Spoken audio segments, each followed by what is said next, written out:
Hello, I am here to drop in with all of you to kick off the first day of Own Your Fire, a 40-day journey into the heart of Ayurveda and metaphysics to activate your power and transform your life. And I'm going to be opening up the course Own Your Fire on the Cobra's Medicine Bag website later this evening, and I will post, for those of you on YouTube, I will put the post up on the community board giving instructions on how you can access that course, where it has everything outlined for you, everything that you need to get started on this journey of transformation. We're going to be going through everything week by week. All right, I see somebody's here. Hello, welcome. We're going to be going through everything week by week, and I'm going to do lives every Wednesday and every Saturday, okay? The goal is to do it at 11 a.m. You know, there is a German Shepherd I tend to, so sometimes there can be a little fluctuation, but it'll be right around there, okay? 11 a.m., 11:15, right around there. Maybe even sometimes a little bit earlier, 10:45, okay?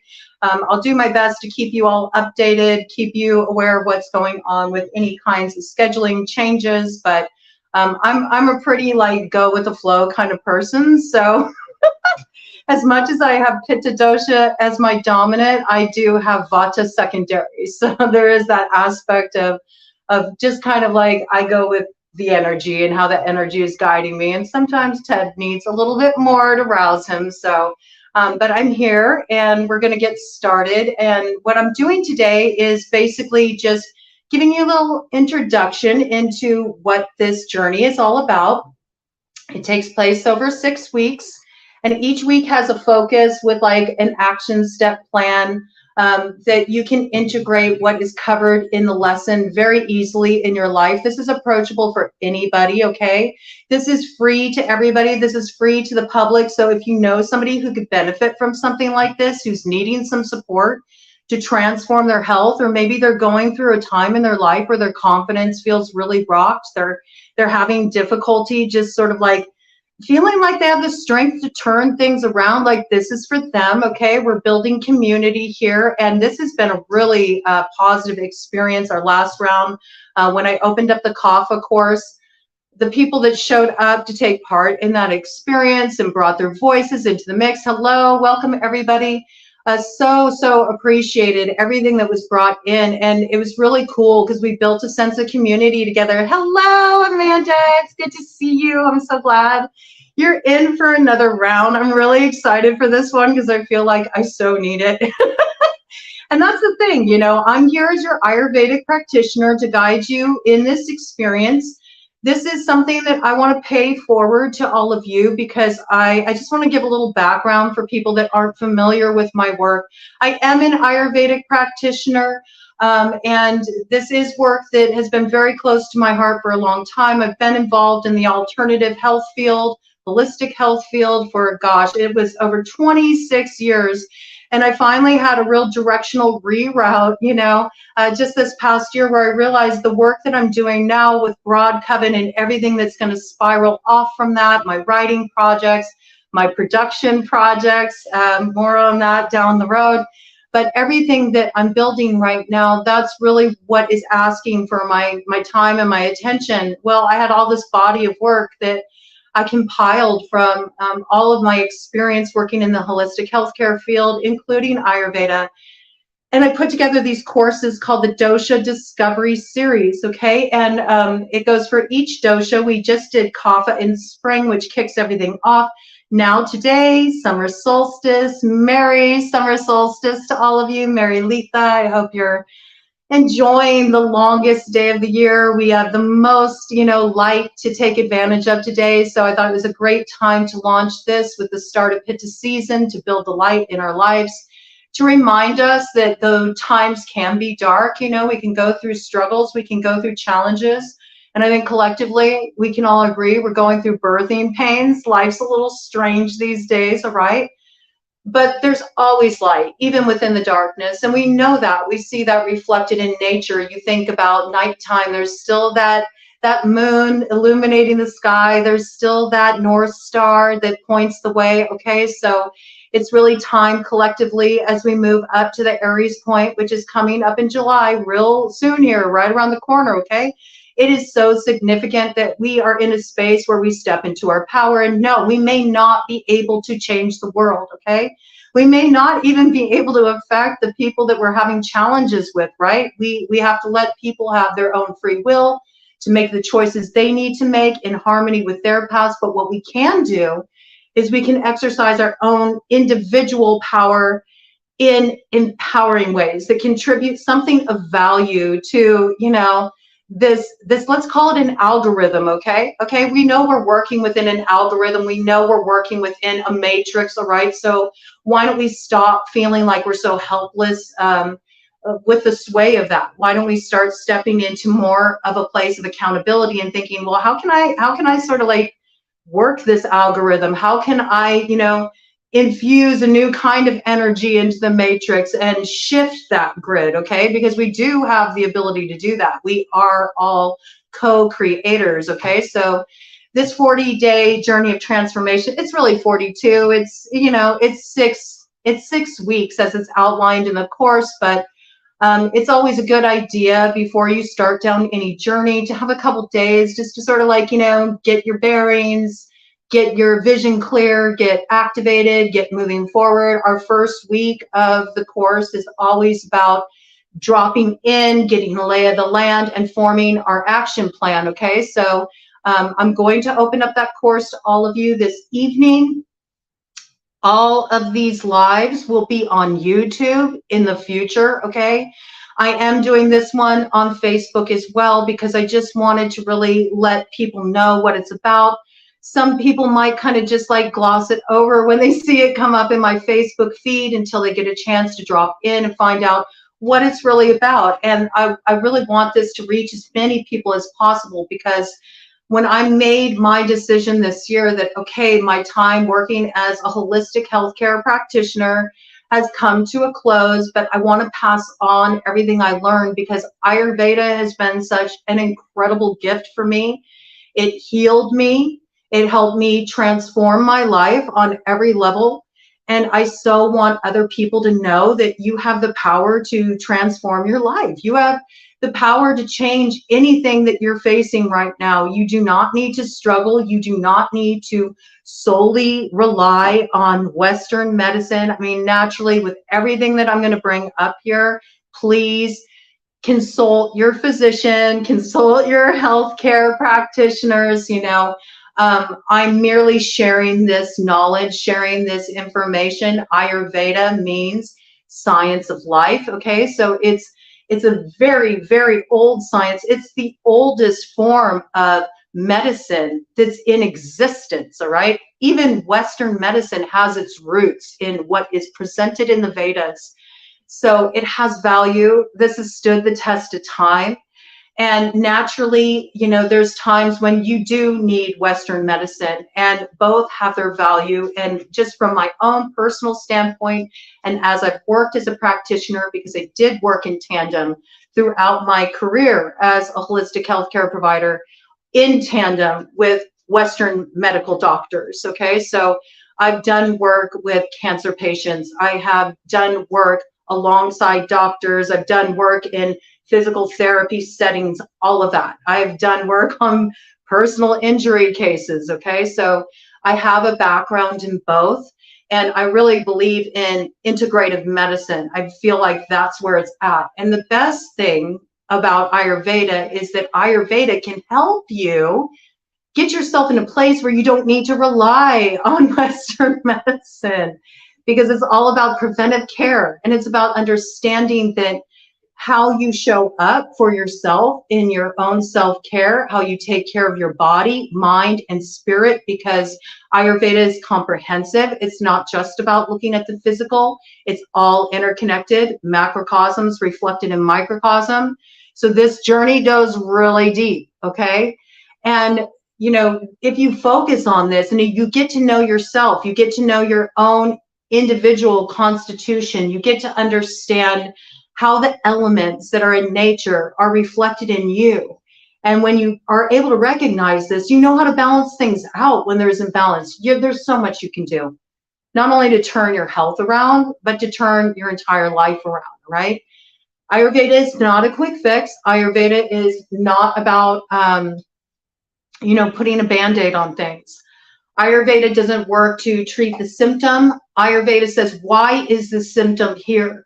And it goes down deep, deep, deep to the root of why that's there in the first place. And there's a whole chain of manifestation before something even is present physically, as far as any kind of imbalance or disorder or illness, okay? Dis-ease. It begins first with our thoughts, how are we feeding our consciousness?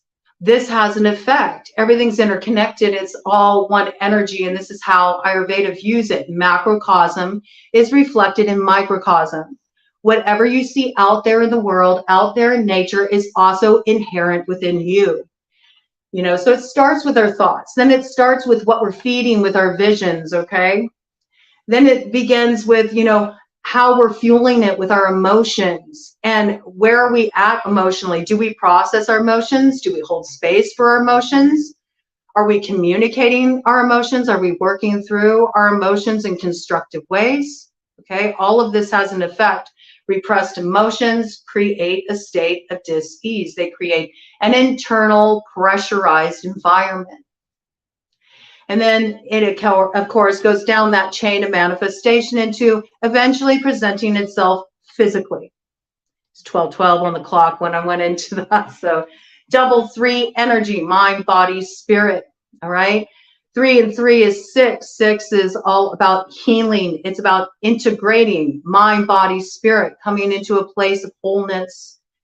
And that's the best thing you can do in this life, despite all the turbulence in the world, despite everything that's going down, no matter how you may be feeling challenged in your own life.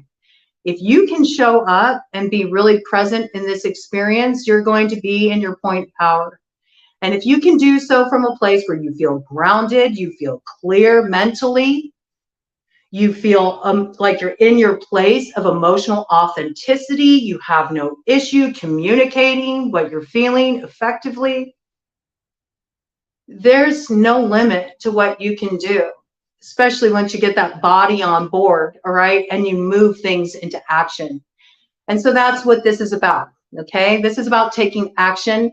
Pitta does not sit around. Pitta takes action. Pitta says, how can we get this done? And not only how can we get this done, but how can we get this done most efficiently? All right, so that's what we're going to work on. And though this is not an overnight process, I can promise you, I assure you, and those who have been through this with me before, those who have done it and applied what's presented before, they will tell you the same thing. You can radically transform your life in 40 days. Where you are right now, what you're feeling right now, will be totally shifted if you really throw yourself into this process, okay? And there's no upsell here. I'm not here to sell you anything, all right? I'm not here to collect your emails, none of that. Even when I open up this course, I'm just opening it up free to the public, so all you have to do is just click, boom, you're in, okay? You don't need to sign up for anything.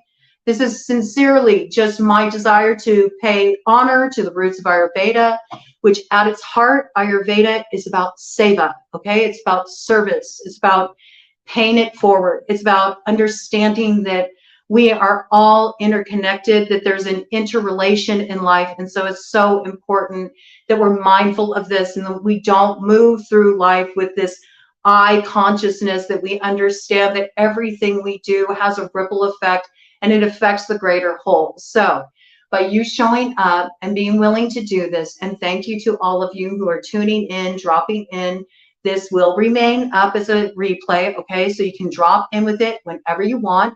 I'm going to make a playlist as well as these lives come out. It'll be on the homepage of the BroadCoven YouTube.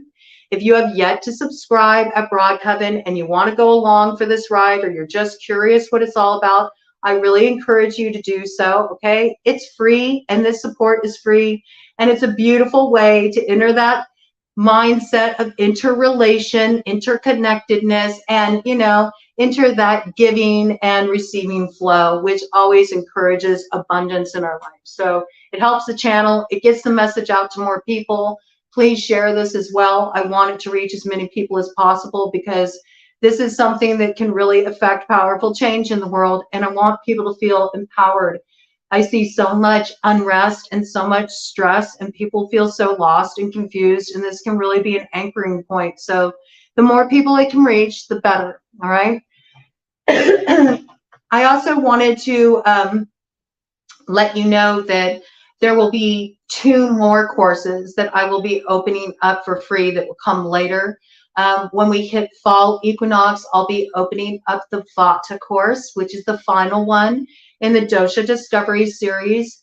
And then once we hit the holiday season, right, near that end of November, I am going to open up my Grace in Crisis course as well, which is all about using Ayurveda to get through crisis points in your life. I think it's something that's really needed. It wasn't something I was going to do initially, but as I started to do this work and open up the courses on BroadCoven and join all of you in this experience, because even though I'm showing up as your Ayurvedic practitioner to hold space, I'm going through it with you, okay? I'm not like any way putting myself in a position where it's like, I know better, what you need for you. In fact, that's not what Ayurveda is about at all. It's about empowering you, that nobody knows better than you, what your body needs, what you need emotionally, what your spirit is directing you to do, okay? I'm just merely here to give you tools of empowerment, so you can really get yourself to a place where you feel very strong and centered in yourself and ready to take action to affect the kind of changes you want to see in your life and the world around you, all right? And I'm going through it with you, okay? So this is day 1 for me too. I always journey through it week by week with all of you. For me, it's all about the Panchakarma life, okay? This is not something you start and stop. This is not a diet, all right? But I will say that if you feel like you need to get in shape, if you feel like you're wanting to release some heaviness that you're carrying in your body, if you're looking to get fit, this will absolutely create a major transformation and shift on that level. It's all about your willingness to show up and apply what you learn here, okay? I'm going to be shuffling the cards because I always do this every time I go live for these Panchakarmas. I give a community read for everybody who's journeying through the experience with me, all right? So this applies to you even if you show up for the replay, right? If you're showing up, if you're tapping in, you're part of that community. And so welcome, welcome, welcome. For those of you who are on Facebook who aren't on BroadCoven, maybe you're like, well, I'm really interested in the course, but I don't want the lives, I want to do it on my own. You are welcome to, okay? It's open to everybody. I will be providing the link with instructions on how you can access the course when it's released this evening, okay? And I will post that on Facebook for all of you, okay? So it's open to one and all. So I'm going to go ahead and cover the first lesson. Just dive into it with all of you, let you know what we're beginning with, so you can kind of work with it, all right? Even if you don't tap into the course, you can still apply this information and it will soothe you well. I almost said soothe you well. Well, you know what? Maybe people are needing some soothing right now. I mean, the energy is kind of like, it's interesting out there, right? Those Schumann frequencies are pretty interesting. People are rocking and rolling. There's a lot of frazzled nerves out there. The energy feels very amplified in the collective. I'm really noticing it too. People are kind of just needing a little bit more space, needing a bit more grounding, needing a bit more rest. Okay, so yeah, maybe it will soothe as well. It is about anti-inflammatory lifestyle when we're looking at Pitta. So that is about soothing. Pitta can be very activating. Right now in Pitta season, we want to be aware of this because Pitta is the dosha that is associated with fire and water. But when we're talking about water in terms of Pitta, we're really talking about more like bilious water. Like think digestive juices, which Pitta rules over, okay? Pitta also rules over all inflammatory processes in the body. Pitta rules over thermogenesis. Pitta rules over your metabolism. Pitta rules over vision. It also rules over the skin, okay? So all of these areas are where you can see imbalances if your Pitta is out of balance. And usually they present as more inflammatory type conditions. So some examples, if your Pitta is not in balance, I'll tell you right now, the first place you're going to see it, and actually with most things, you know, it all kind of goes back to this. It is the seat of our health.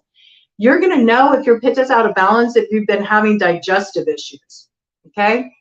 Right off the bat. If you're somebody who struggles with digestive issues, heartburn, excess acidity, ulcers, if you got, food just kind of sitting in your stomach for too long, it just kind of makes you feel bloated, you're gassy, you're constipated, you got diarrhea. Yeah, we talk about all of it in Ayurveda, right? We don't shy away from this stuff. It lets you know a lot about what's going on internally and what needs to shift, okay? Heart issues, cardiovascular issues is related to Pitta, okay, as is pressurized anger, okay, popping off, feeling really like edgy, like you're at that point when you're just about to bite off someone's head. That's pressurized Pitta, okay. Skin rashes are very Pitta. Eye irritations are Pitta. All of these things. Right? We go really deep into all of that in the course. I don't want to go like too intensely into that here because you're going to get all that information as you travel through the course, and we'll get into that week by week. But right now, what we're looking at is just what's on deck for this first week, so we can get started kind of working with this energy right off the bat, and you can start to ruminate on these things as you wait, for this course to get released tonight.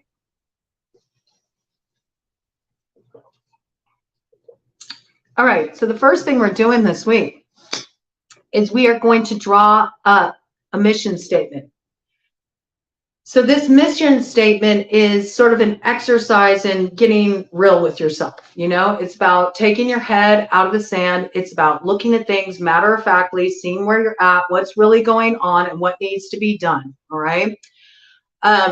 Pitta is very matter-of-fact. Pitta doesn't pull any punches. Pitta tells it like it is. Pitta looks at situations. Pitta does not focus on the problem. Pitta focuses on solutions, okay? Pitta very much presents itself in a very clear, like, cut the bullshit kind of way. I'm Pitta dominant, all right? So that gives you an idea how Pitta presents itself. Although we all have all doshas within us, okay? All of the elements express themselves within us. It's just that we have different ratios of each element, kind of like with astrology too. There are correlations, in astrology, it's like you have your main three, right? But that doesn't mean you don't have the other sides expressing themselves through you. It's the same thing with Ayurveda, right? We're looking at it elementally, just like astrology, all right?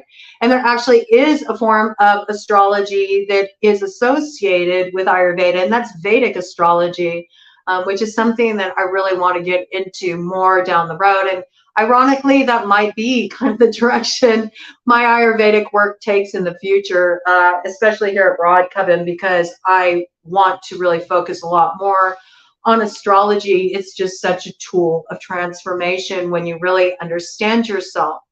And so that's kind of the benefit of Ayurveda as well, is it really helps you better understand yourself and how to show up for yourself and your personal your personal isms and the places where you need to do your work.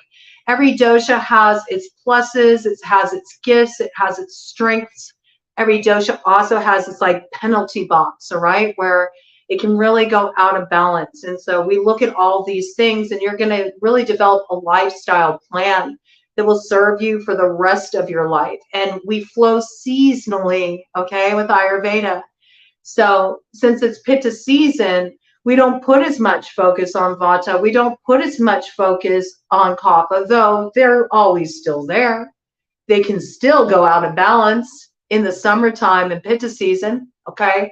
But Pitta is at the forefront because Pitta is already very fiery by nature. So when the heat picks up, chances are that Pitta can really go out of balance. So what we look to do is sort of acclimate ourselves to the climate around us, acclimate ourselves to what's in season. We eat seasonally in Ayurveda as well. You know, we go with the flow, we move in harmony with nature, and this is what brings us into alignment. So the first thing we need to do is see, well, where am I out of alignment? Where am I needing change? Where am I needing to activate change in my life? And what does that look like? So the first thing you're going to do this week is you are going to draw up a mission statement.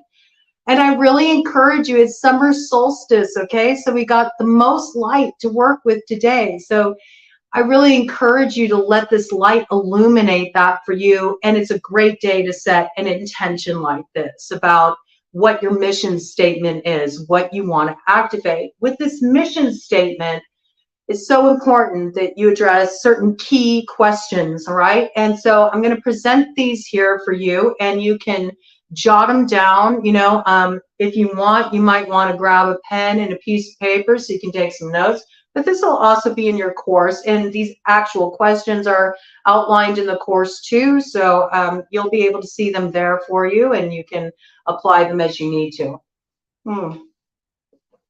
But for those who are maybe just going to tune in for this live, and that's where their journey ends with this, I want to give you a jump off point, somewhere where you can focus your energy, and so you can still take something away from this, okay?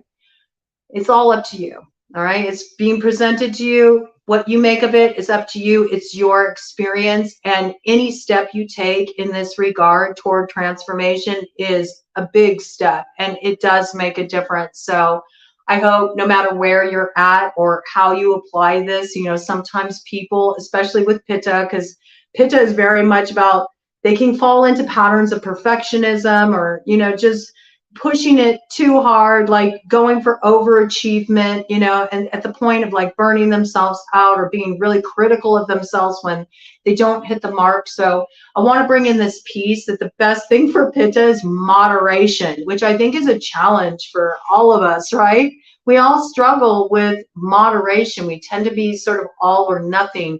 Just as a society, we want instant results. We don't, you know, want things to have to require a lot of work or effort, you know. Unfortunately, being in the age of Kali Yuga, where apathy and, you know, laziness has just kind of taken over, this dull thinking, it's not so often you see people actually taking action in life. A lot of people complain nowadays, if you'll notice. That's the current algorithm. It's like a lot of complaining, a lot of talking about what's wrong, a lot less actual conversation around, okay, and what are we going to do about it? And it's not about, well, this person needs to do this, and if this changed over here, well, that's not what's going down right now. And that's not the choices people are making. So stop passing the buck. What are you going to do about it? All right. And that's so Pitta. That's so in the spirit of Pitta. So the first thing Pitta needs is like, we need to get a clear picture of what's going on here. All right. Because if we have a clear picture of what's going on here, then we can get some focus. We can set our vision. So that's what your mission statement is all about.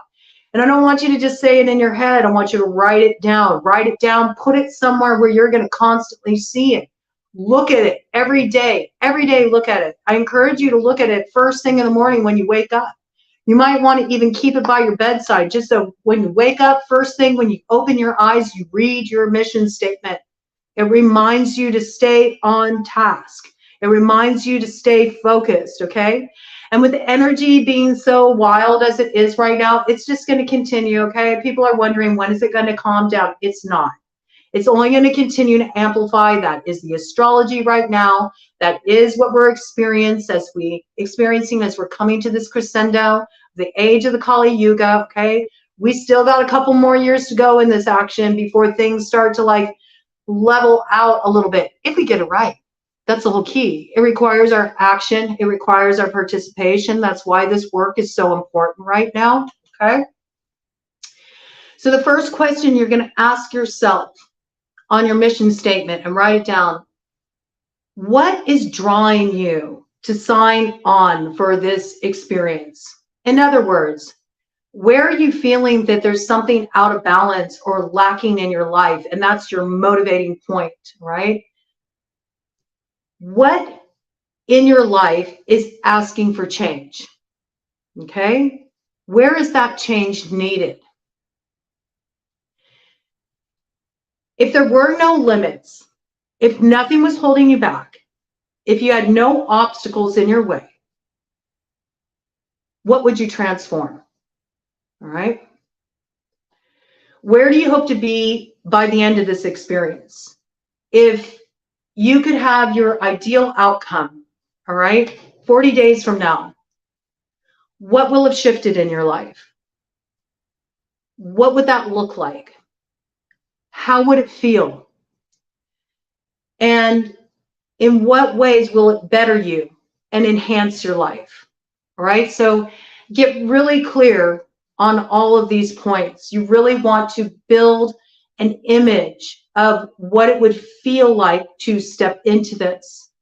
Now, we're going to back this up with some metaphysics, okay? That's why I'm bringing it in at BroadCoven, because not everything that's in the course is going to be what I present at BroadCoven, because I'm shifting this work and I'm fusing a lot more metaphysics into it on BroadCoven, and that's what's different about how these courses are being presented here than they were through Cobra's Medicine Bag. Through Cobra's Medicine Bag, we kept it pretty straight Ayurveda, okay? But when we're doing it on BroadCoven, we're bringing in a lot more of the metaphysics, a lot more of how we can actually call these things in, a lot more on how we can channel our energy together, really build that vision together that's about ultimately coming into a place of unity, where we all level up, right? Where we all grow, where we all find the solution, and we start to really activate our purpose in our lives. Because the more that each of us as individuals steps into our purpose with a sense of passion, can you envision it? Can you imagine that? If every person in the world did that, can you imagine the way things would change? It would be amazing, all right? But you can't make somebody else change. It's up to you to take your part, focus on what you're doing. And, you know, hopefully we can get a lot of people on board with this, right? So you're going to write up this mission statement. You're going to get very clear. You're going to hit all of those bullet points, you know.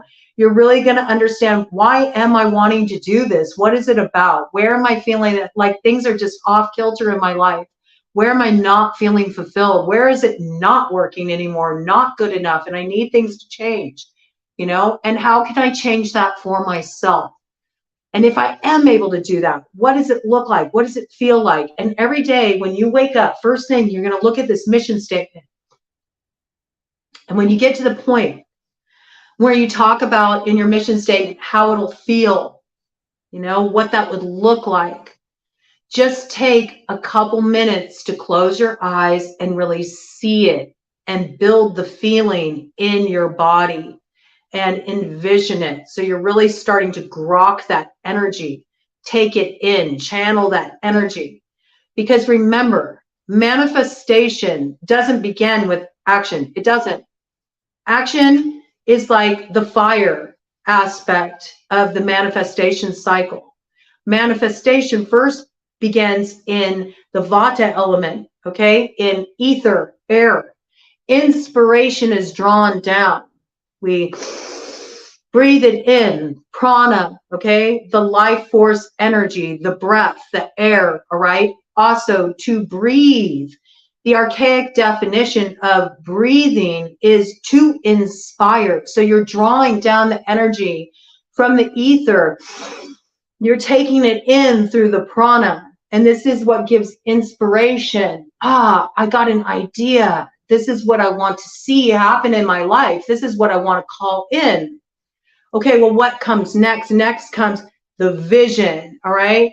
And when I'm speaking vision in terms of pitta, energy, body, all right, very much, we are looking at pineal gland. We're looking at that third eye chakra. We're looking at ajna, the ability to project those visions onto the screen also of the multiverse, of the greater cosmic web of creation, with that CMB, that cosmic magnetic background. Okay, that's how we build the light in our lives. That's how we take an active part in creation. It first begins with hatching your vision. That's what we're going to work on here, all right, as we're moving with this energy up to that Aries point. That is the manifestation point. When Aries takes over the north node and Libra takes over that south node, we got the alpha and the omega in alignment. It is the birthing point of the new beginning, and it starts with you. What are you going to bring into being, right? What are you hatching at this time? What is getting legs at this time? What's getting moving? It's all about action with Pitta. It's not lip service. It's like, no, we're doing this. We're not holding the energy back anymore. Okay, so first it comes in ether, air, and then it marries with that vision, purpose, and taking action, which is fire energy, all right, which is Pitta, all right, which also requires that we digest some things, all right. It digests ways that we're holding ourselves back, ways that we are not actually being the change that we want to see in our lives. And that brings us to what we're going to go into next this week. After you do your mission statement, okay, and get that all set up, and I want you to work with that over the next few days even. Just see, how does it feel to start your day like this, reading your mission statement, and then taking even just 60 seconds. You got it, okay? People complain, I don't have enough time. I got too much going on. Excuses and complaining, excuses and complaining. Biggest problem we got in our society right now. No, what can you do? That's where you need to focus your energy. Everybody has, 5 minutes that they can use to start their day in an empowered way. I don't care what your circumstances are. I really don't. It's an excuse. It's an excuse. And in fact, if you are in some state of crisis, if you're going through some kind of trauma, this is going to help you stay on board. This is going to help you stay focused. This is going to help you stay grounded. This is going to give you a sense of purpose and a way to kind of contain what feels very overwhelming so you can channel it effectively and get through that shit. It's so, so important that you don't tell yourself you don't have power in your circumstances, because you absolutely do, all right? And that's what I'm here to do. I'm here to remind you that you have the power to change your life. It's not about any teacher. It's not about any guru, G-U-R-U. It's not about any outside authority. It's about you. You have the power to change your life. You know what you need. You know what's right for you, okay? And you know what will really bring you fulfillment. And so it's time you start to really focus on that and build that energy, all right? So you got your mission statement. Now you need to have accountability, because Pitta is also about that. Pitta is about accountability, and I love it because it's so perfect that the changing of the nodes of destiny is lining up with Pitta season. It's just absolutely perfect, because Pitta season, is all about accountability. And with Libra taking over that south node that rules over karma, okay, when we got Libra holding that seat, the balancing of the scales of justice, all right, karma, the work we need to do, our cleanup work that we need to do, the lessons we're here to learn through action, through seva, through service, through our dharma, okay? So this energy is very front and center. So I love this piece that comes in for balancing Pitta, because it's absolutely perfect and so in alignment with everything we're moving up to. It's just beautiful the way it's all like laying out. Next thing you want to do is an environmental inventory, okay? Does your environment support why you are signing on for this experience? Okay, you got your mission statement. You know what you want to achieve. I'm going to look at something very basic here, because it is something that we also need to focus on this first week, because next week, the second lesson that comes in is going to be the anti-inflammatory diet. And it's going to be a diet that will serve you, for the rest of your life. All disease starts with inflammation. Every single disease in the body begins with inflammation. It's all there. It also always begins in the digestion. Digestion is the seat of health. If your digestion is not functioning properly, it does not matter. You can eat the cleanest, purest diet, whatever that is. We're going to get into all of that when we get into the food part next week, okay? You can eat the purest, cleanest diet. And if your digestion is not working properly, you will feel imbalanced. Hello, Vicky. Wonderful to see you. Okay, so this is so key. Also, remember, in Ayurveda, we're looking mind, body, spirit. Okay, so if your digestion is not functioning properly, you're also not going to be digesting your experiences efficiently.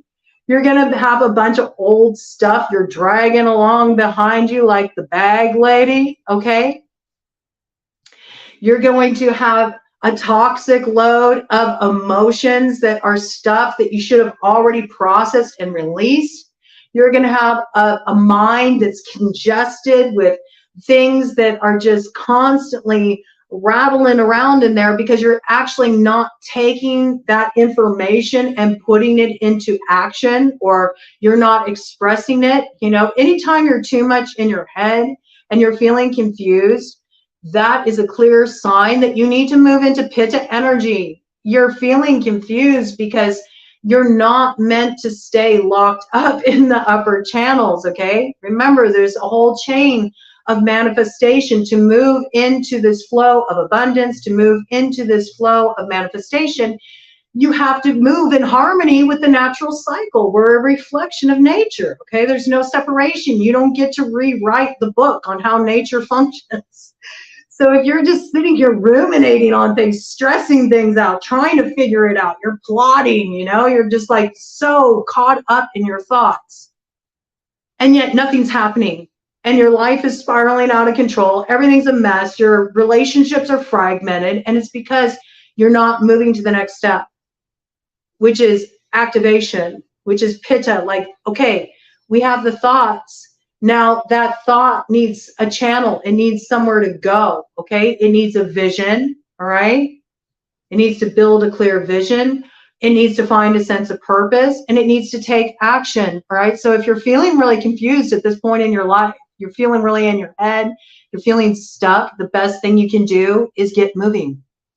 This is why you'll often feel a lot better when you've been stressed out. If you go and like get some exercise in, it's because it gets the energy moving. Another thing you can do really simple is just go ahead and try it with me now. Just take your fingertips and just rub really vigorously all over your scalp, okay? It clears the energy out of the crown chakra, Sahasrara. It gets the energy moving up and out, and also like does great things for volume for your hair, okay? So that doesn't hurt either. It can support hair growth, healthy scalp, all of that stuff, right? But that's something that takes a couple seconds.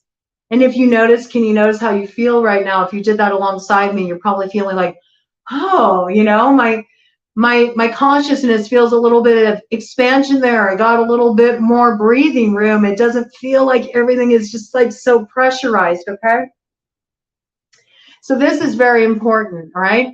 It's that chain of command that we move through. And it's not until we activate, you know. Yeah, I mean, if with dandruff, that's a clear sign that, you know, you need some stimulation here. You need to like, you know, do a little sloughing of those old dead skin cells. It also helps, you know, distribute the oil evenly throughout your scalp. And you can also, you know, put some oil on your scalp. We do that in Ayurveda a lot, and it's really great if you're somebody who has been kind of out in the ether, because there is like a lot of expansion going on right now. Wonderful to see you, by the way, Jenna. There is a lot of expansion going on right now. People are starting to really wake up, you know. A lot of people are experiencing things that they've never felt before. A lot of people are starting to have kind of visionary experiences. A lot of people are having more kind of psychic awareness filter in. Maybe they haven't really been, you know, very receptive to it in the past, but we are moving into that age of Aquarius. So expansion is on offer. We're all moving through this. We're all going to be having like a shakeup in our psychology as we look at things in new ways. You know, old power structures are being broken up. We're having to find a new way forward naturally. This is going to have like almost a disruptive effect on the collective consciousness because, you know, like I said, you know, when we move into anything new, birthing pains, right? Birthing pains, it's uncomfortable, you know. We have a hard time like moving through this.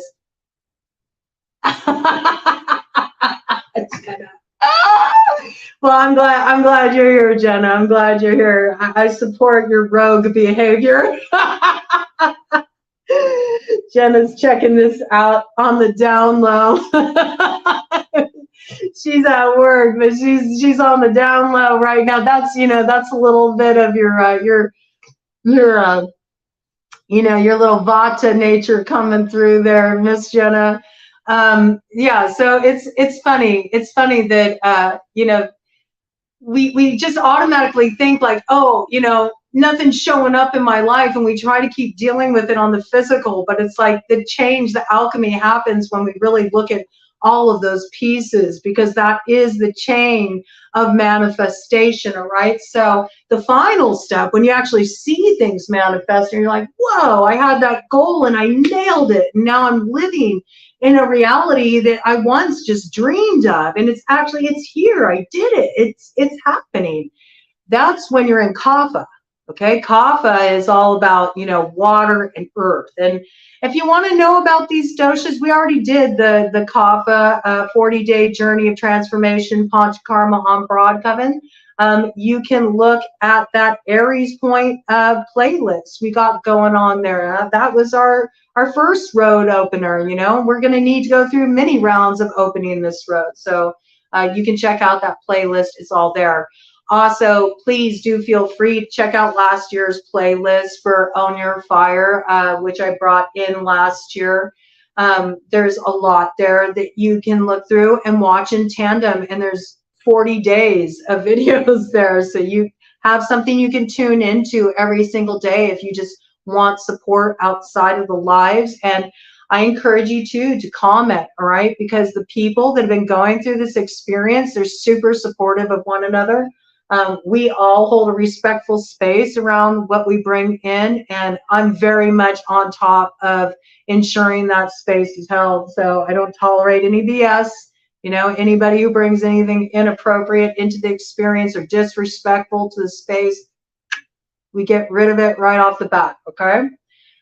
So you want to do your environmental inventory. You want to understand, are there things in my environment that are not supporting me in my mission statement, in my goal, or going to have like a Page of Swords, sabotaging, Seven of Swords influence on what I'm looking to call in? So let's look at that health. I want to transform my health. It's something a lot of people have on their mind, especially at this time. It's summer season, clothes are more revealing, you know, people want to look their best.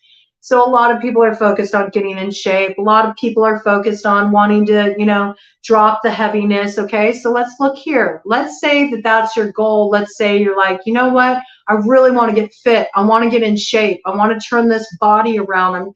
I'm tired of feeling tired all the time. I'm tired of having all these aches and pains. Like if you're older, you may be going, I really miss when I was younger and I had more energy. I had more vitality. And this whole program will absolutely give you this, okay? And it's free. So, I mean, may as well take advantage of it, right? And you got support to boot, you know, and an Ayurvedic practitioner that you can drop in with on the lives and ask any question you want. I'm here to answer your questions. I'm here to support you. That's very important to me, that you feel supported in this experience. And that's part of you feeling empowered, is to know that, you know, somebody's got your back here. I got your back through this experience, and I thank all of you for also being there, you know, with me and supporting me as I go through my own transformation. Okay, so I really enjoy the community we build around this. But if that's your goal, okay, you want to transform your health, you want to look hot in your bikini, whatever, you want to look smoking naked, whatever your goal is, okay, is your environment supporting that? Go take a look in your cupboards. What kind of food do you got going on there? You know, do you have it set up in your environment where it's really easy for you to get a quick workout in? You know, have you got your environment set up in such a way where it actually like makes it easy for you to make a healthier choice? Or do you got a bunch of processed junk in your cupboards? You got a bunch of, you know, crap in your fridge, you know, and yet you're complaining, you know, because you don't feel your best, because you feel run down, because you're constantly getting sick, because your body has aches and pains. Well, you know, if you're eating a bunch of stuff like that, you're eating a pro-inflammatory diet. That's the natural result. That's the karma. Okay, that's the karma. That's all karma is. It's just actions, the actions we take and the subsequent, you know, results of those actions. It's not like this malevolent force out there. Karma's gonna get you. You know, that's not what karma is. People so misunderstand karma. That is not what karma is. Karma is, to every action, there's an equal and opposite reaction. It's just the way life works, okay? Checks and balances. It's all about the balance. So, you know, that's the karma, you know, feeling bloated, feeling tired, feeling dull-headed, you know, carrying around extra pounds, you know, having aching joints. That is the karma of you eating a bunch of processed shit and not doing what you need to do to ensure that, you know, your environment is set up in such a way where it makes the healthiest choice easy. Why stress yourself out over it? We already know that stress is also a precursor to inflammation, which is a precursor to all disease. So why create a pressurized environment? And Pitta is very susceptible to stress and feeling pressurized. So this is significant, all right? Lower your stress level. Make it easy. And if you have resistance around that, why? Why? And it's not even that there's an issue with having treats. There's not. This is not a diet, okay? We do an anti-inflammatory cleanse next week. We're cleansing inflammation from the body. But this is not about a diet. This is not about restriction. This is not about food rules. I help you look at food in a new way. We look at food in terms of energy equation. What kind of energy does this food give my body? Does it feed my prana? Does it just kind of have a neutral effect? It doesn't really amplify my energy. It doesn't really detract from it. It's just kind of like, whatever. Or is it regressive? Does it siphon my energy? Does it drain me? Does it produce negative result? Okay. So that's how we look at it. But the thing is if you're wanting to like get in shape, you want to set up your environment where that's easy. You know, it's easy to get in shape because your environment is conducive for it.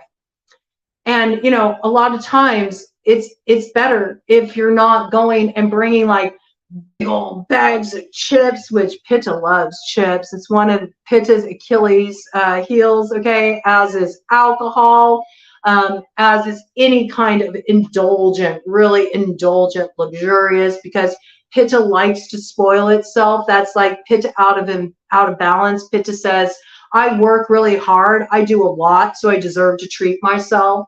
Pitta can also go into excess spending, you know, just like not being mindful of how they're using their money because they want the instant gratification. They feel they work hard, they deserve it, they should get the reward.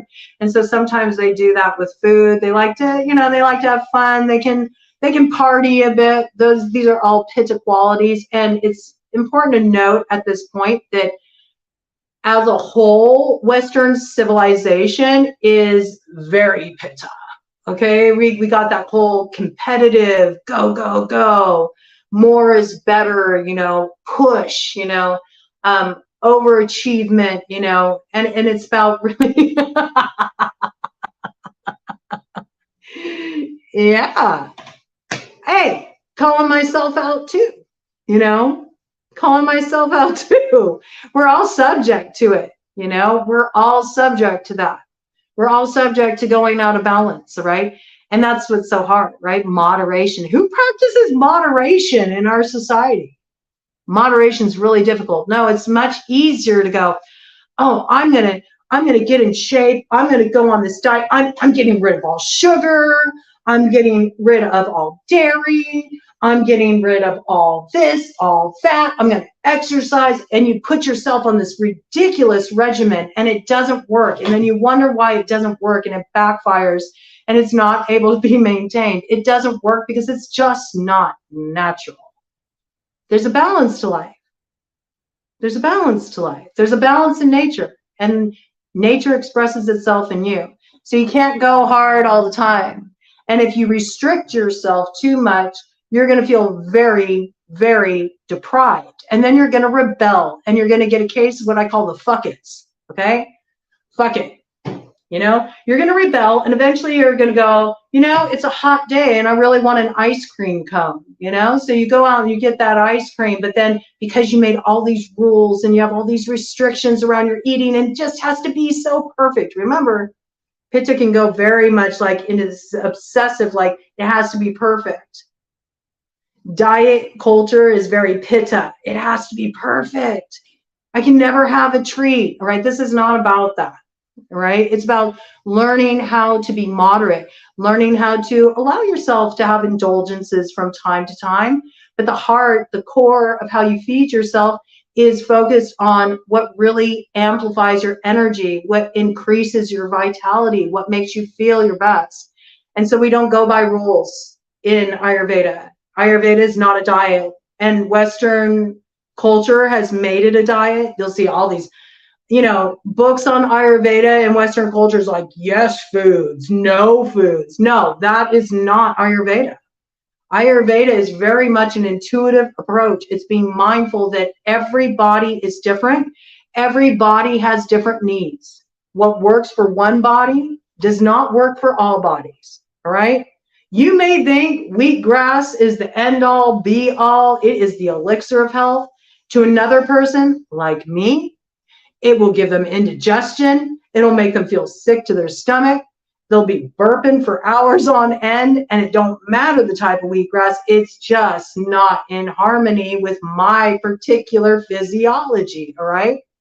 And that's why there is no one size fits all, one diet fits all. You're all different, all right? Your needs are different.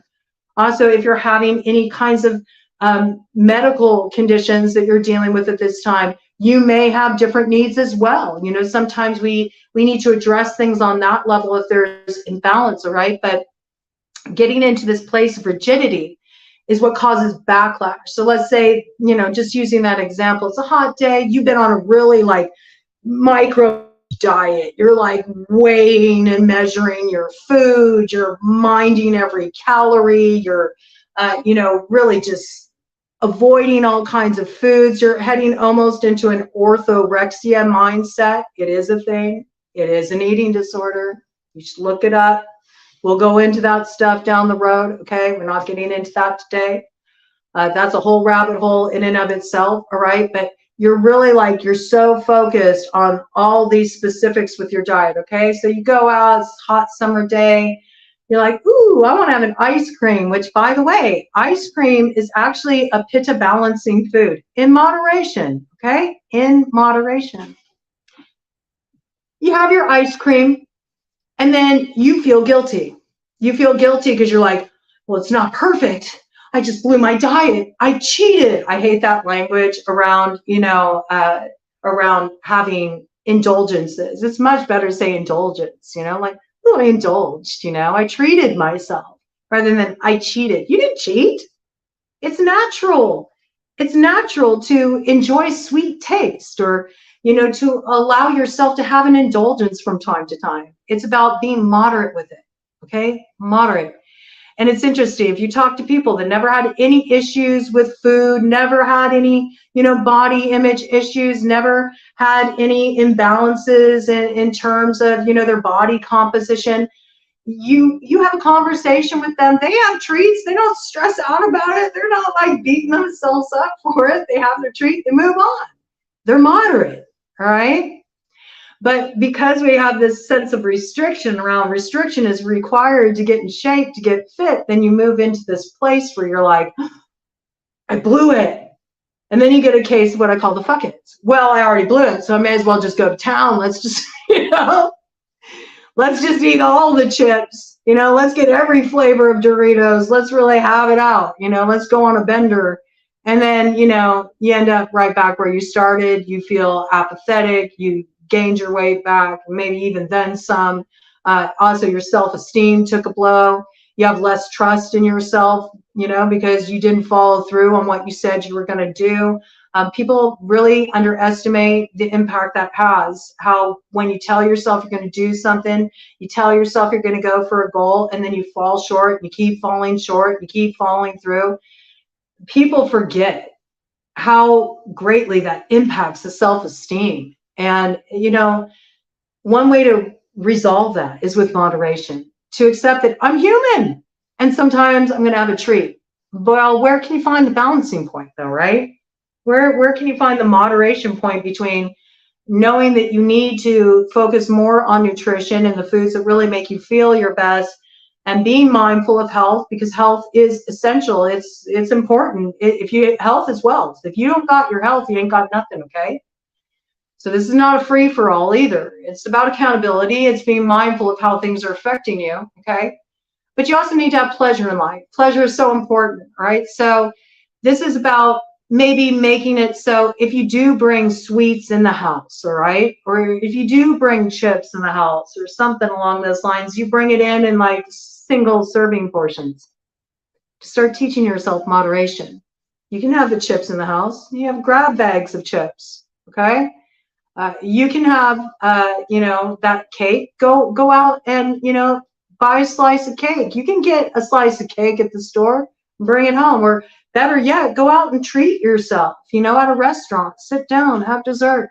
It's a really nice way to treat yourself. And then you really get to enjoy the experience a whole lot more than if you're just mindlessly like shoving your hand into a bag of chips, zoning out in front of the TV. We'll get into all of that too. We bring a lot of mindfulness in around eating. So if that is your goal, that you want to drop this weight, look at your environment. Is your environment supporting that? Or are you supporting your current lifestyle that you're complaining about and you feel like you're disempowered to make any kind of change and turn it around? So you're going to write down action steps once you do your environmental inventory. You're going to draw up a list of everything that keeps you stuck in your old patterns. And beside each pattern, each behavior, each sabotaging influence, you're going to write down an action step, something you can do to affect change in that situation. So naturally, if you're wanting to get fit and yet you look in your cupboards and you see a lot of junk food there, you can put, I have junk food in the cupboards. Then beside that, you can put an action step. Throw the junk food out, replace it with healthy food. If you're one of those people where you're like, I don't have money to throw food out right now, okay? And that's very real, right? Let's say you got big bags of chips. Okay, well, an action step you can take to start kind of rewiring your brain around moderation is get some little grab bag sandwich bags and, divide up your bag of chips into single portions, okay? So that when you want to have chips, you make it easy for you to just take a serving. It's real easy. A grab bag, one sandwich bag full of chips, that's a good serving size. A handful, is a good serving size. Or even just taking a handful of chips and, putting it in a bowl, maybe write that down, If you like to have chips, if you like to zone out every now and then and watch TV with some chips in your bowl there, is a much better way to go about it than having a whole bag, in front of you that you're diving your hand into and eating mindlessly. Keeps a little containment around it. If you don't have a space set up where it's easy for you to exercise, this is about creating a little area in your house where you do have room to exercise. And maybe you put things there like your weights or, an exercise mat, just things that make it easy for you to get in a quick little workout, these kind of things. So you'll write down all of your action steps. And you do want to really look at your kitchen, what you have and what you don't have, and think in terms of a Mediterranean type of diet, right? So that looks like lots of fresh fruits and vegetables, beans, legumes, soft cheeses, monounsaturated fats, nuts, seeds, all oils like olive oil, lots of herbs, okay, lots of herbs, a little less on the spice with pitta season, okay. You can do lots of seasoning, but you don't want to bring in a lot of hot, okay, because pitta is already hot by nature. But all that good stuff, right? You know, a typical Mediterranean type diet is very anti-inflammatory, whole grains, things along these lines, okay? So just see where your kitchen is at this week, and then from there, you know, see where you need to fill the gaps. See where you need to maybe supplement, get some groceries. Good to have like some lemons, some limes on hand. Good to have things on hand to make smoothies. We do a lot more of kind of like more liquidy kind of diet, you know, for the 1 week we do of an inflammation cleanse. And that's really just to give the digestion a break so we can start to really build our digestion, and also just make it easy, you know, easy for foods to be assimilated, nutrition to be assimilated, get the hydration in, get everything cooled and calmed, and you'll feel so much better. It'll be like a reset for you. It'll be a reset for your palate. It'll be a reset for moving forward. So through this experience, the only time we really focus on following like a set template in terms of nutrition is the 1 week we do the cleanse, which is kind of like the heart of Panchakarma, right? Panchakarma is about detoxification, and it's 5 actions of detoxification. So we're bringing that in to this experience.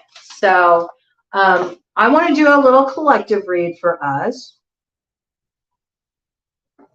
and just see what's coming in. I already shuffled these cards out. Yeah, look at this. I love this. Fool, bottom of the deck energy. This is the beginning point. This is that 0 point. It's a brand new adventure. If you've never done anything like this before, I would just say be open to it, okay, collective? Just be open to it. Keep an open mind. Be willing to have something new.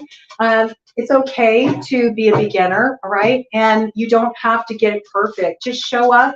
Just come as you are, and you'll really get a lot out of this experience. Likewise, a lot of times when people have gone through these Panchakarma journeys with me, they'll go into confession mode. Like they'll come to me on the live and they'll be like, "Oh man, I totally blew it. I did this." And it's like, you don't need to bring any of that in. It's not about it being perfect, okay?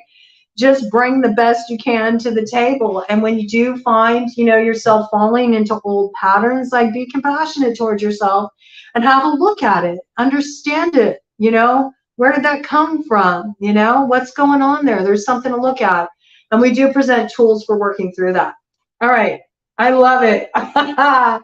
We got the King of Wands. There we go. Fire energy, Pitta energy, fire sign energy, Aries, Leo, Sagittarius. We have the 2 of Wands. This is, look at so much fire. I love how this came out right off the bat. This is about us really doing this work this week. We're at the beginning point here. We are looking out over the horizon. We are envisioning, where do I want to be 40 days from now? How do I want my life to look? I got the whole world in my hands here. I can create anything I want to create. It's all about how I set my sights, all right? So you can know how to take that wand and take action, direct your vision, and make it happen in the world, okay? So this is what we're doing right now. We're working with this energy. We're setting our sights for the future. Looking at the lay of the land, looking at the potential obstacles that are in our way, looking how we can affect change so we don't have to hit those stumbling points. Crossing energy, all right? We got the 9 of Wands coming in with the Magician. I love it. Look at all the fire. It's all fire. I love the tarot for this reason. I love what I'm doing now for this reason. This is why I love what I'm doing at BroadCoven. It just really ignites my passion, ignites my purpose, because I love to see this. The way it just shows the interconnectedness of the energy. Like, what are the odds? You saw me shuffling this deck all at the beginning. You saw me shuffle the cards, all fire coming out here. This magician energy, that is Aries energy. It is about taking the initiative. It is about what I just said, picking up that wand and commanding, setting your sights, taking action by directing your focus, your attention in a certain direction, where you want to be after these 40 days have passed, all right? We also see that all of the elements are here with the swords representing ether, air, vata energy, okay? Naturally, the wand representing fire energy, okay? And also that bilious water, the digestive juices. We got the cups representing water, and we got the pentacle representing earth, which together makes water and earth. Kapha, manifest in the physical. This is alchemy.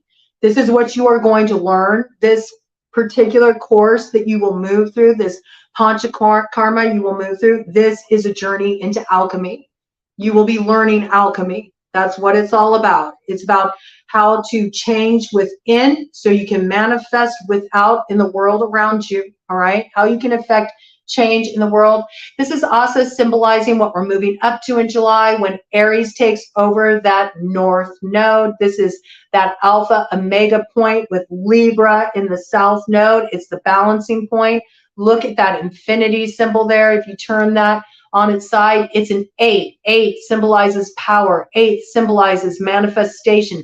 8 is I see it, I feel it, I touch it, it exists. It is so. I am that, okay? It's really about embodying it first. I am that. And then you will see this manifest when those nodes of destiny shift. You will see your new beginning. You'll have your new adventure. Your road will open up before you as you set your sights accordingly. So this is about you really stepping up into that place of accountability to stop complaining about what isn't working in your life, or stop blaming this person or that person. Where are you focusing your awareness? Where are you focusing your attention? Are you focusing on the problem? Or are you focusing on what you can do to affect this change, right? This is about you taking accountability. You're in charge of where you focus your attention. You're in charge of what you hold space for in your life. You're in charge of your actions, your choices. This is about you stepping up into that place of acknowledging, I am the creator of my life. This is about activating your creator. The problem is that right now, because it came as a crossing influence, okay? This is the potential. It needs to be tapped. This is the issue.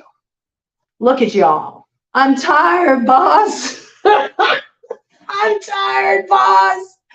I don't know, man. I just don't know if I can take it anymore. You just feel like you're hanging on by your last thread. You know, you've been on that green mile, collective. You're like, when does the relief come? You know, you're exhausted, right? You're burnt out, you're spent, you're tired of the challenges coming your way, you know, but Pitta, let me tell you, if ever there was a dosha to rule over a montage, it's Pitta, okay? Pitta is all about, no, we got what it takes. You are not down for the count. This is about testing your mettle. It's straightening by fire.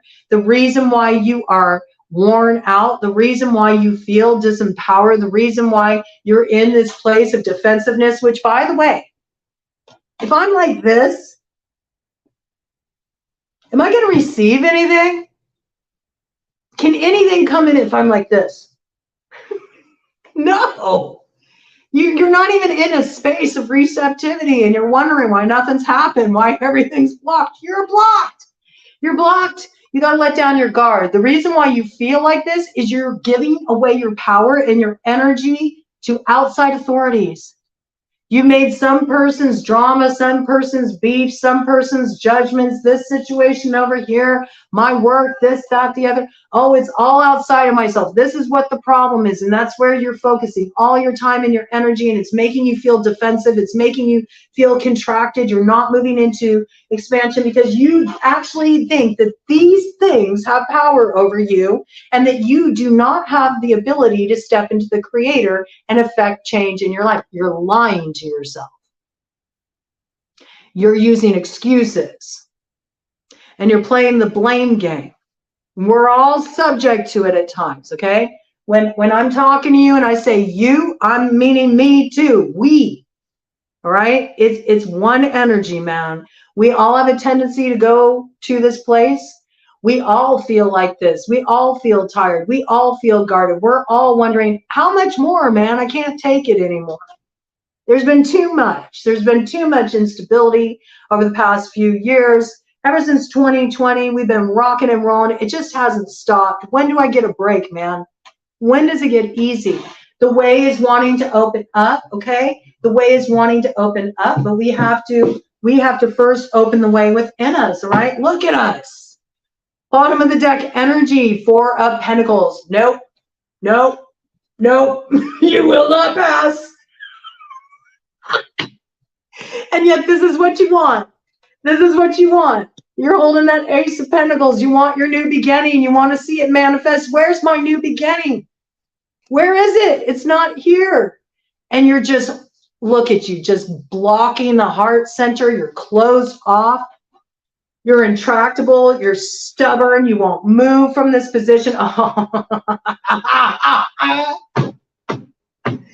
It's so significant. Look at King of Pentacles representing the current North Node energy in play, Taurus North Node. You want this. You want your abundance. You want your stability. You want your point of arrival. You want success. You want to feel like you're getting somewhere in life, and yet you're moving through life contracted like this. Nothing can come in. You can't manifest from this place. There's no alchemy from this place. That's why nothing's happening. That's why you're not seeing growth. That's why. Because you're not opening to the energy. You have to expand to reach even financial abundance. You cannot be in this place of scarcity consciousness. There's never enough, so I have to protect it. You're not late. You're right on time, man. You're here, okay? And the replay will be up. So when this is done, you can always, review it, watch it again, okay? Yeah, you can't get to this place. You can't have success. You can't see your goals manifest when you're moving through life like this. And as long as you look at things in these terms like the haves, the have-nots, if you're in this competitive mindset, if you're in a greedy, clutching, clenching mindset, forget it. That's why you're not getting anywhere. Look at you. You're trapping yourself. I love it. I love how it comes in. You're trapping yourself. You're sabotaging yourself. Page of Swords to the 8 of Swords. This is what's funny about the 8 of Swords is you're not trapped. Look, it's open. You're not trapped. You can only free yourself in your own mind, right? You're imprisoning yourself with your thoughts. Everything's internalized. Remember what I was talking about? Too much air, too much ether. If you go too much into just the thoughts, this is where you end up. You bind yourself. You're stuck. You can't go anywhere. You did it to yourself. You're sabotaging yourself because you don't have the daring, you don't have the courage to tell yourself the truth, to free yourself. These ties aren't even on tightly. You could break free of these ties that you wound yourself up in with your disturbed thoughts, with trying to figure things out instead of just moving with life organically, going with the flow. You're trying to force a fit. You're trying to make it conform to the way you see it in your mind's eye, the ideas you have about it. This is why you're stuck. This is why you're stuck. This blindfold, look, even one eye is like peeking out underneath that blindfold. You're just scared to look at things as they are, to see the truth of your situation, to see the truth about yourself, the way you sabotage yourself, the way you hold yourself back. And it's funny because this is the thing that is throwing your visions out of balance. Look at that. Remember, I love it. Look at the symbolism.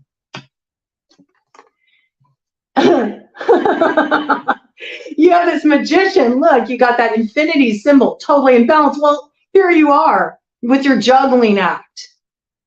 I don't know. This is also a big problem in the collective right now. It's an excuse. I don't know what to do. Maybe I should do this. Maybe I should do that. Wishy-washy. Wishy-washy. It's time to make a decision about something, about anything. If you can't resolve the bigger issues in your life right now, then start somewhere where you can take an action, put your focus and effect to change. Let the other stuff rest for a while. Let it sort itself out. Okay? But what can you do right now to manifest a better way forward for yourself? And put your attention there. Because as long as you're caught up in trying to bring these ships in, trying to get everybody on board with the way you see things or how you want things to come together, as long as you're relying on other people's choices, what other people are going to do, if you're giving over the authority over your life to other people, you're going to stay in this place of imbalance. Your emotions are going to be turbulent. You're going to feel unstable. It's going to be a constant balancing act. That gets exhausting, by the way. And you're not going to bring this into manifestation. There will always be an imbalance of power. And you're going to deal with nothing but constant push-pull dynamics. It's totally counterproductive, okay? And what's funny about it is you're like, when is it going to come in for me? I want my new beginning. When is it going to come? And look, here's all these wands are like, okay, here's an opportunity. Here's an opportunity. And you're like, back from me. You're totally blocking yourself. This is why your manifestations aren't coming in. You're not open to it. You're not working in harmony with nature. You're trying to force a fit. You're being stubborn. You're being combative. You're trying to make things go your way. You're not even in a space of open receptivity where you can even go, you know what? Maybe there's a better way for me to direct my focus, you know? What else could I be doing right now instead of worrying about this person or this situation or this problem over here? Where can I move from a place of solution? And that's really your empowerment, all right? Let's go ahead and do a cut of the deck, and then I think I want to just do like an overarching theme for the collective as we kick off this week. It's time to dead it, collective. We got to put an end to this cycle. You know, you're stabbing yourself in the back. Look at Hangman. You're going to be held up here. You can stay here as long as you want. All right? A lot of you, I get it. You're dealing with major endings in your life. Things didn't work out the way you wanted them to. You're dealing with a lot of grief around that. You're dealing with a lot of disappointment. You feel like you just don't have the energy for anything anymore. Remember, we're in the crescendo of the age of the Kali Yuga. It's all about apathy, okay? The pull of that, the sway of that right now is really strong, but you have to find the gumption within yourself to get up. Are you going to stay here? Are you going to stay down for the count? It's like cue, you know, the Rocky thing. You know, it's like Eye of the Tiger right now. You got to get back up. You got to get back into the fight. You got to fight for your right to party, collective. That's what it's really about. It's like, can we lighten up the mood? It's about, you know, focusing on more of your creative energy, your creative power to make some magic happen. And let's build that. Let's build that instead of staying in this stuck place, because whether you like it or not, this tower is falling. It's got to go. The old way's got to go. There's just no way around that. It's coming in. It's the age of Aquarius. And yeah, things may look dark right now. You may not know what to do. You may feel like you don't have the lay of the land, and none of us do. All right? We're all in the process of trying to figure it out together. Right? We're all, yes, please. Yes, Brea, out with the old, okay? Even if you're dealing with like, okay, let's look at it this way. Let's say there's some old situation coming back around the bend. There is. All right, we got Father Time, Saturn, heading retrograde, right? He's eventually going to make his way into, you know, Aquarius for a bit. He's in Pisces right now, okay? But he's doing that backslide. He's doing that moonwalk, all right? He's doing the moonwalk. It's pretty funny. It reminds me of a download I got a long time ago where, like, I think about that big pivotal moment in Michael Jackson's career, you know, when he really just like exploded. I mean, he already had, you know, such a presence and such, you know, such a devoted, you know, fan base ever since he was a kid, you know, with the Jackson 5. But the moment that he really just like blasted off into the stratosphere, it was at the American Music Awards when he did that backslide, right? When he performed Billie Jean, and it was like he was moving backwards, but it's like, ooh, it catapulted him forward in such a strong way. Okay, so that's like kind of the energy that's in play right now. Like, you make it actually, no, the moonwalk, you know, is not a backslide. They're two different things. People always call it the moonwalk that he did, that he didn't. He did a backslide. He moonwalked too. But yes, you know, moonwalk your way through this, okay? You may have to go over old ground, and you may find that people from your past are coming back around. Remember, it's karmic cleanup, right? It is karmic cleanup. So things are coming back around the bend. But even if you're dealing with an old situation, it's about looking at a new way to move through it, all right? You can't move through this situation the way you did before. It's just going to accrue further karma. This is about balancing the scales. So it's about approaching situations in a new way. Let's look at it in terms of that in relationships, okay? It's like, look, you both have to abandon this old way of doing things. The old power structure has to fall. You have to learn how to share power. You have to learn how to meet eye to eye in your relationships. You have to learn how to look at each other from that place, you know, where you're meeting eye to eye. It's not about I have all the power, it's all my way, or it's in favor of the other person. It's about holding power together, sharing power, working in partnership with each other. How can we get creative? How can we move through this destabilizing process? Because it's going to be destabilizing for you. It's going to be activating. All the old stuff is going to come up, but it really is that energy of like, these are just illusions. These are just shadows. These are just remnants. They're just memories of what used to be, but it's not the reality anymore. It's little smoke and mirrors, okay? It's a little bit of glamour, right? This is about, we really need to get more into our feeling nature. We need to tap into our emotions. We need to move through things a little bit more viscerally instead of getting really stuck in our ideas about things, because your ideas, you know, our minds are being blown right now, all right? Our minds are being blown. So do, you know, tap into that energy a bit. You're going to have a lot of subconscious material coming forward right now.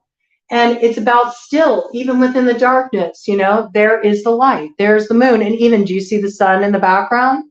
Okay. So when it's nighttime, all right, it's dark out. Does the sun go anywhere? Does the sun go anywhere? It doesn't. It's still there.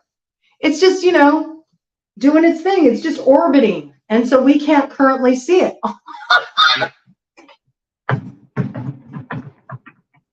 Look, you cast off that shadow with the sun. There's the sun. There's that happiness, okay? Leo season, it's going to be popping off. This is on offer for you. And I love this. We did an On the Hedge a while ago. I can't help it. I always have to bring it in. Those of you who tuned into it, you remember this. It left a really significant impression. We had Anthony on, and Anthony brought forward this beautiful visualization of sunflowers. And, you know, sunflowers are very much associated with happiness and joy. They're also very much a pitta flower. I mean, the sunflowers come out during pitta season. Sunflowers also, they rise up, right? They rise up real tall. You'll never see a sunflower like bowing its head in shame and getting real, you know, real small and contracted. No, they're like They're up. They face the sun, like they face the sun. That's what a sunflower does, okay? This energy coming in very strongly, but within every head of those sunflowers, there's so many seeds, so many little seeds, okay? And those seeds, they can make a whole field of sunflowers, all right? A whole bunch of dreams can come to bloom if you are focused on the light. So just because it may seem like life is fallow right now and there's nothing in your field, there's no harvest that's coming to grow in your field. It's all about the seeds you plant, okay? It's about the seeds you plant. You can focus on the shadow. I mean, that's your choice. You're the creator.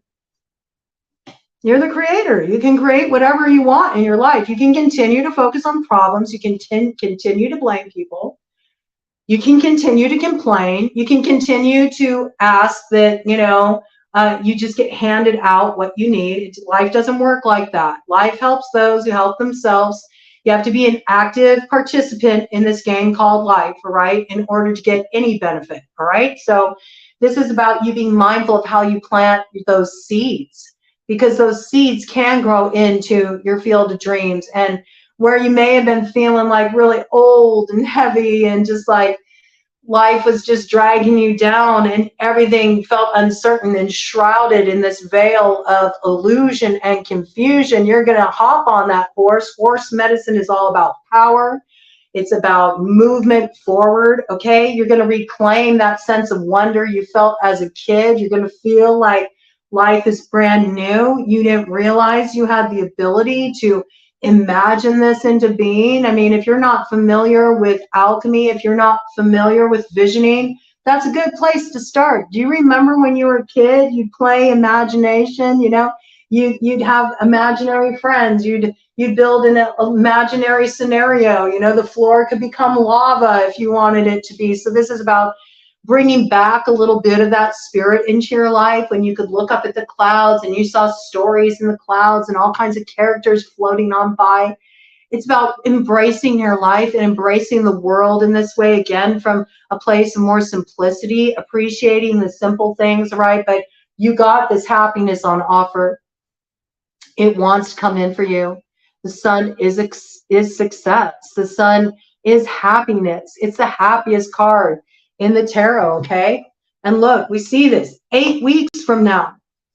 8 weeks from now, right as we're in the heart of that Leo season, 8 of Wands, everything moving forward passionately with purpose, no more being stuck, no more being in this place of the 10 of Wands, okay? The 10 of Wands, feeling burdened, feeling like it's too much to bear. That's where you're at right now. But when we reach the 10, it's like, this is coming to a close. We got to close out this cycle. How do we close it out? We got to do the work. That's just where it's at, collective, okay? So quite a read there. Let's see, what do I want to get to kick it off? I don't feel pulled to that today. It doesn't feel like the energy in play today. I think I'm going to get one of these Halloween cards because actually, one thing that's going on right now is we are in the middle of eclipse season. And so there's still a lot that's hidden under that moon energy, all right? There's a lot that we can't see right now. And so again, it's kind of like this blind faith, It's just trusting that if I build the energy, if I hold the vision, if I put it out there, this will come into being. There will be a harvest. And there absolutely will be. And it comes, in that fall season. It comes in the fall season. And eclipse season clears out on October 14th, 2023. And that's when you're really going to be able to see then what you can't see now. It is beautiful. It's absolutely beautiful. People are focusing so much on the problems in the world. And to me, it's disappointing. This is not about like bypassing the experience. It's not about looking where things are not up to par or where there's injustices in the world, where there's imbalances in the world. It's quite the opposite, actually. It's actually being very aware of what's going on in the world, and then also being aware that I'm a creator and I have a part to play in this. I don't get to just pass the buck, and I can do my part. And the best thing you can do to affect change, you may feel really small, you know, with everything that's going on in the world. You may feel like, well, what can I do? I can't do anything. Nobody, this is the problem right now. Everybody's like, I can't do anything. I'm just one person and nobody else is doing anything. Well, so what? So what? Again, that's like putting the focus on an outside authority. What? If everybody jumped off a bridge, would you? You know, this is about you having your own accountability, your own vision, your own part in what you choose to do with your life, how you choose to use your life force energy. All right? Do your part. The best thing you can do is transform yourself. The best thing you can do is get in alignment yourself, mind, body, spirit. The best thing you can do is take personal accountability for affecting change in your own life. And then you like pluck that web, that cosmic web of creation, and it reverberates. It sends a ripple effect out into the life of others around you. And it passes on. It just keeps passing on. I'm telling you, I've seen it happen over and over and over again. Those who've gone through this experience, they've experienced it too. Those who've done Panch Karma, they know. They change, other people notice it. What are you doing? How did you make this change in your life? I want to do that too. Then they start making changes. It passes on. It's paying it forward. You choosing to take charge of your life and your role as creator has an impact on all of existence. Yes, you do have that kind of power. The thing is the way our society is set up is we think there's the haves and the have-nots. Well, these people all have the power. I have no power. No, we all have the power. It's the great illusion that we live under. We think, I have no power. Only they have power. The 1% has power. No, we all have power.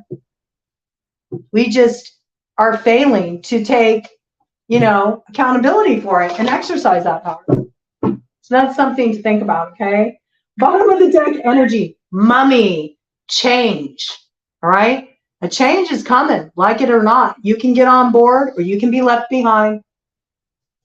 You can continue to go over, you know, ancient history. You can stay stuck in this place.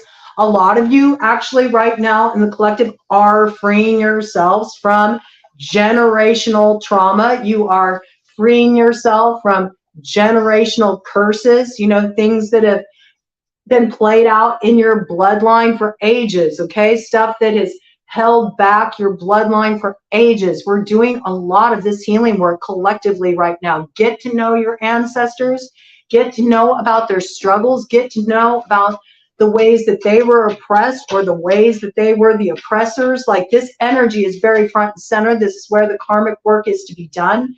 Notice how, even though these may be, you know, people you never met, your ancestors, you can see these themes are playing out in your life, okay? You affecting change in your own life, you breaking these curses in your own life, you doing this generational healing in your own life allows you to be a break in that link, in that chain that holds back all the beauty, all the bounty, all the blessing that wants to come through for the collective, all right? This is outdated. You can get yourself bound up focusing on the past, or you can free yourself from the ties that bind and affect this change. Like it or not, the change is coming. You either get on board or you're left behind. That's what the Age of Aquarius is all about. And I have faith in you, collective. I do. I have faith in you, you know? And maybe you're like, Shannon, Broad, I'm just so tired right now. I don't have the energy to take on 40 days. Hey, you can take it on any level you want. You can just drop in and listen. That's something, okay? While you're laying in your bed wallowing, you can turn on the live, you know? You can drop in with the live and just listen, all right? That's the starting point. Even that's something. It's better than what's going on right now, okay? I just got an affirmation from Al on that, okay?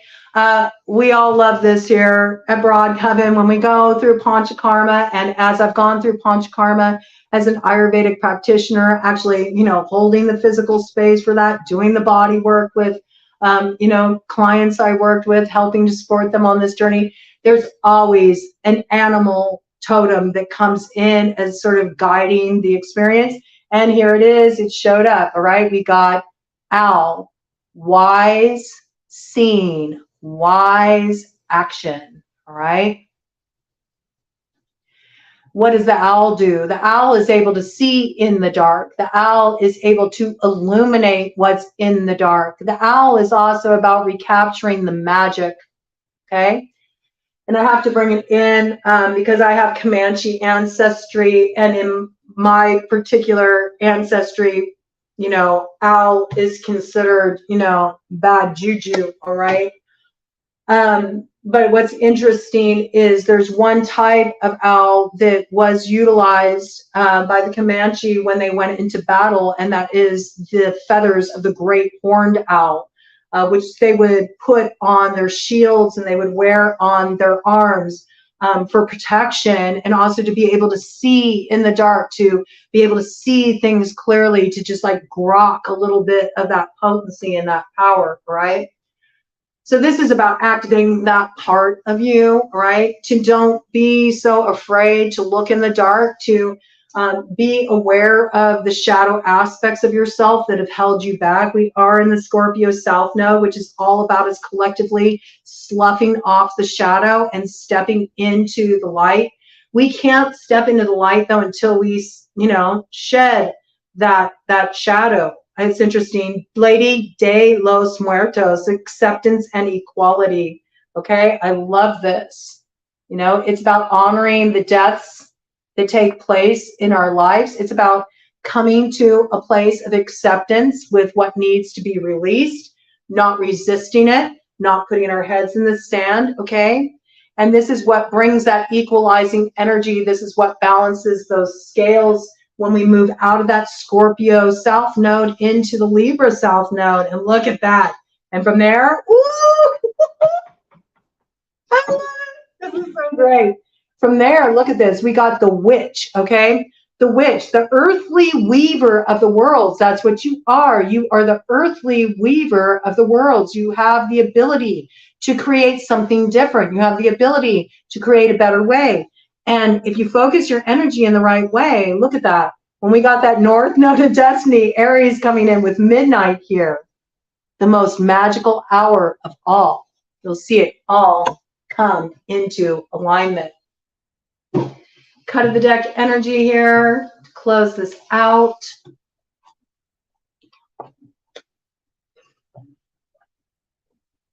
Get in touch with your roots, man. Look at that, ancestors. The love and legacy of our DNA. This is what I'm talking about. And that DNA, all right, that works within your bloodline, that is coursing through your own veins. It is the same DNA that is within the earth. It is the same DNA that is within the cosmos, if you want to look at it from a metaphysical perspective, because at the end of the day, it's all one energy, all right? It's all just atoms, positive, negative, neutral energy taking on different forms, and it's all malleable, all right? This is interesting. The ancestors are trying hard. Got to meet them halfway. Oh, we got to more than meet them halfway. We got to more than meet them halfway. We got to give them, their flowers. We got to give them some mana. We got to pay our respects. Their struggles, their challenges are what paved the way for us. It's about having some gratitude to the ancestors. And the more that we can connect with our ancestral lineage, we also connect with our own personal magics, get activated in our own lives. We become aware of our strengths. We become aware of the gifts that our bloodlines offer us, and we can share that with the world. All right. That's like, I always go to the Yoruba concept of ashe. You know, your ashe, those things, those talents, those gifts, those blessings that are specific to you. Only you have your ashe. Nobody else can duplicate it. It is unable to be copied. All right. It's the essence of what makes you, you.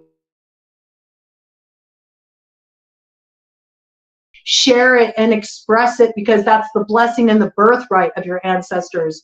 And almost to hold it back, to not share it, to stay in this contracted, miserly space, not only does it block your abundance, but it dishonors your ancestors, because they worked hard so you could be here, and so you could have all their strength and wisdom to build your life upon and carve a better way forward. And by you, you know, carrying that legacy forward, you leave a better legacy for those generations that will come. About understanding that point of interconnection that we all share. So, you know, I agree with you. Like, the ancestors have been like so loud, right? They're just like, hello, hello. And you see a lot of jokes about it, right?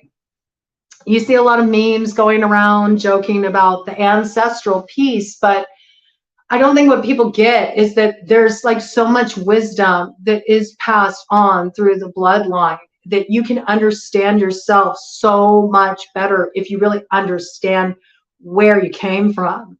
And then let's take that even a next level, like we all come from the stars, okay? So I feel like this piece is really coming forward front and center right now. Like, really, as you go through this experience, because I'm going to bring a lot of it in with this particular Panchakarma we're doing here for Pitta season, get to know your chart.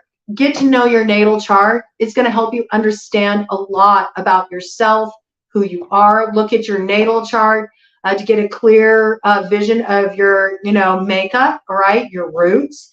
And then also look at your progress chart and see how are those energies playing out in you right now. It's significant. It's going to be a lot of a support for you as you move towards that Aries point and you open up this next chapter in your life. If you're like, I don't even know how to get my natal chart, you can go to AstroDienst, DIENST.com. I'm not affiliated with them in any way. They're just a really excellent resource. You can draw up your free chart there. You just need to know the day, the time you were born, the year you were born. I hope you know that. And also where you were born, all right? Because it does work with latitude, longitude, all of that, all right? And it will give you a total breakdown of all the different elements that make up you. And this is going to be so supportive for you. So I really encourage you to do that. And they do have a place when you drop your natal chart, which you get for free, okay? They have a section called extended charts. And if you look under the extended charts, they give you options to look at your progress chart or to look at transits, all of this stuff. So do look at that, because the transits have a huge effect on how you're experiencing life right now. You may be born, for example, okay, my natal chart, I'm a Libra. I'm a Libra stellium to the 5th power. And everything in the 1st house of Aries, right? So I hold Libra and Aries in equal measure, very much in balance, right? But in my progress chart, all right, my sun moved into Sagittarius, whereas my moon, all right, my moon in my natal chart is in Sagittarius. But now that Sagittarius energy is taking over more, all right? So that's going to be in play for me for like close to the next 30 years. I'm not going to be operating out of Libra energy in terms of my sun. I'm going to be presenting as a Sag, and that very much resonates for me, okay? So you really want to look at your progress chart. It can really help you understand where you're at right now, and it's going to support you in this experience. And once you draw up your chart, I want you to look at what is the fire doing in your chart right now. It has significance for this journey we're going on with Pitta season, all right? So look at Aries, look at Leo, look at Sagittarius. If you're like, well, I don't have any Aries, Leo, Sagittarius, you still have the houses. Aries is the first house, okay? Leo is the 5th house. Sagittarius is the 9th house. So look at what's going on there. Look at what action is going on in those sectors of your chart. It will give you a real idea of where you should focus your purpose, your passion, your attention, your awareness, where you need to take action. It's really going to like outline a lot of stuff for you. And, you know, get to know your ancestors. If you don't know a lot about your ancestors, now's the time to maybe do some reading, do a little exploration, you know, talk to your mom, talk to your dad, you know, just find out about it. You know, if you don't know anything about it, now's time to kind of like open up to the exploration. It's a key. It's a key that will unlock many doors for you. All right. Yep.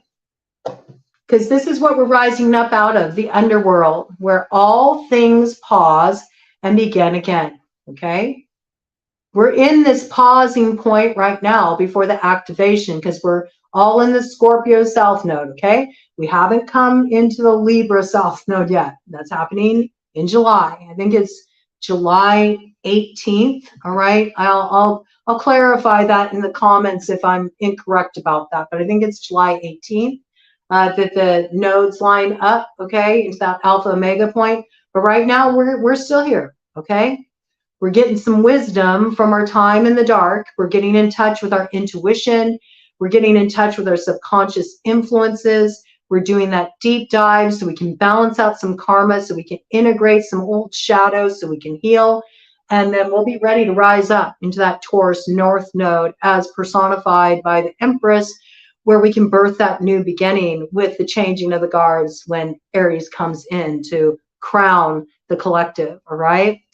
So that's what I got. Pretty potent opening. I'm really loving the energy in play today. I'm loving the energy of this summer solstice. I hope that you will go out today, that you'll drink in some of that sun, that life-giving energy. You'll let the sun shine in a little bit, lighten things up. If you have any questions, now is your opportunity to ask them. I'll be happy to give any clarity where you need any clarity. Just going to kind of give you a few moments. So if you do need to bring anything forward, or if you have anything you want to express or contribute, you can. All right, collective. Looks like we're all good here. Thank you so much to those of you who dropped in.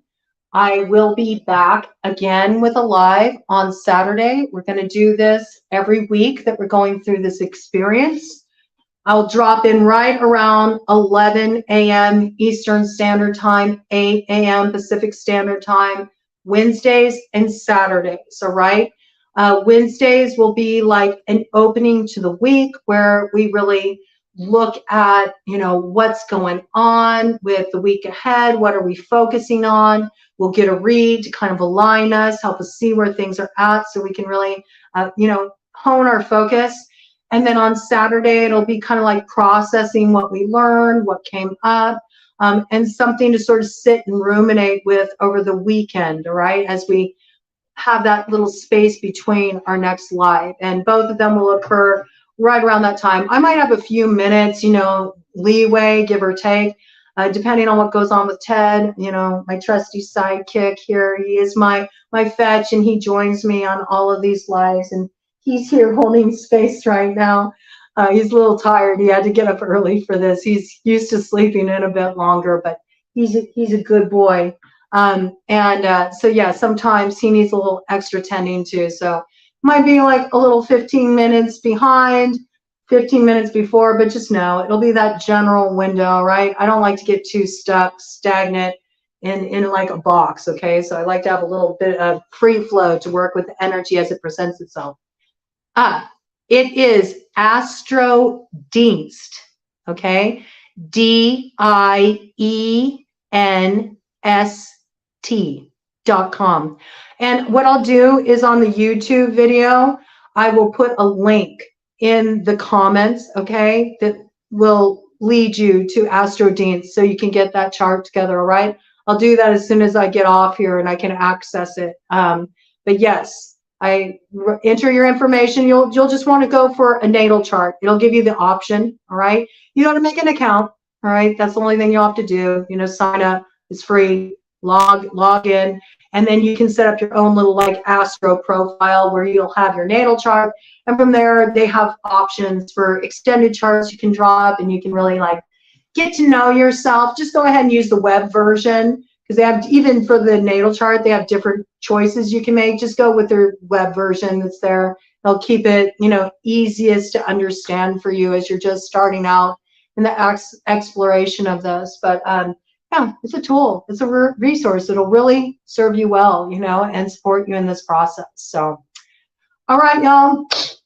I will have the link and directions for how to access the Own Your Fire free course, okay? No signing up, no email list, no upsell, no nothing. I'm just giving this to you guys, okay? I'll have that up this evening. I'll post it on the community board on the BroadCoven YouTube. And for those of you on Facebook, I will post it for you on Facebook so you can access it as well. And thank you so much for those of you who dropped in and those of you who are going to join me in this experience. I appreciate you. Any way that you want to participate, it's absolutely fine with me. You know, just give it your best shot, bring your best self to the table. And if we all did that, what a different world it would be. Have a beautiful day.